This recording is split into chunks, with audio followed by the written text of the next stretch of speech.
You don't have to travel that far in New York City to find dangerous, speeding drivers. But what if there was a program that actually helped to address that problem by targeting the most reckless drivers? Well, there is, kind of. It's called the Dangerous Vehicle Abatement Program. The goal was to address the most reckless drivers on our streets by offering them an opportunity to learn how to be safe drivers or to have their car impounded. It was advanced by then Councilmember Brad Lander, now Comptroller Brad Lander. Now we're here with him to talk about how to keep the most reckless drivers off the road.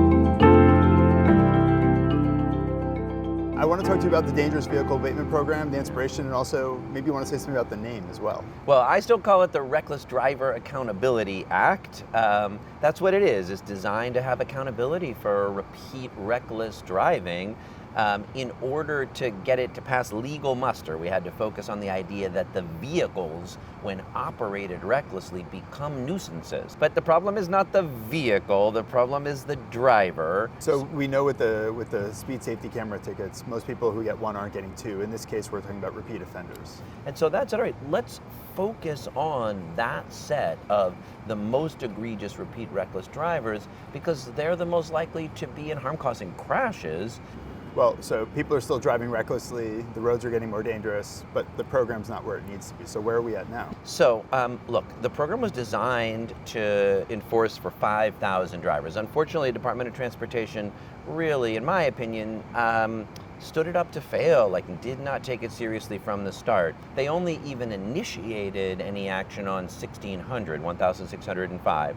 They waited a full year after the program went into effect. Of those 1,600 people, about half complied, but 720 didn't even respond at all, which authorized the city to take steps to either boot or impound their vehicles unless they would come in. And we failed, the city failed to implement that program. And then when it didn't show much results because it wasn't stood up with the level of seriousness that it was authorized with, DOT is just letting it expire. The city council is not acting to renew it. So what should come next? So there are some important steps we're gonna have to take this year. One thing is the red light camera program actually has to be reauthorized in Albany.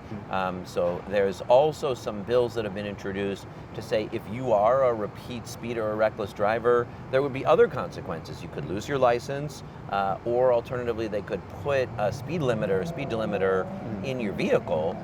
Either of those would be a real step forward.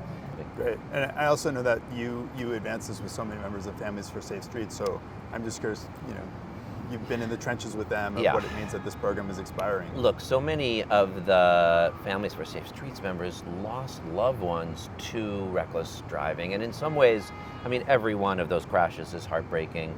But when there's someone where the driver was known to be a recidivist reckless driver, so that if we had taken steps earlier, we might have gotten them off the road, not had them in the car, or changed their driving behavior. It feels just extra tragic because more clearly preventable in the same way that it is at a dangerous intersection where we know we could have made changes.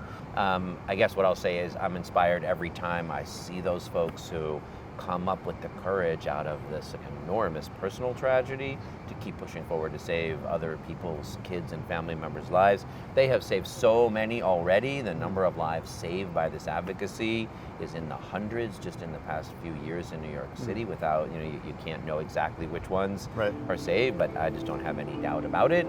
And that keeps us all going to keep pushing and make more progress in the coming year than we did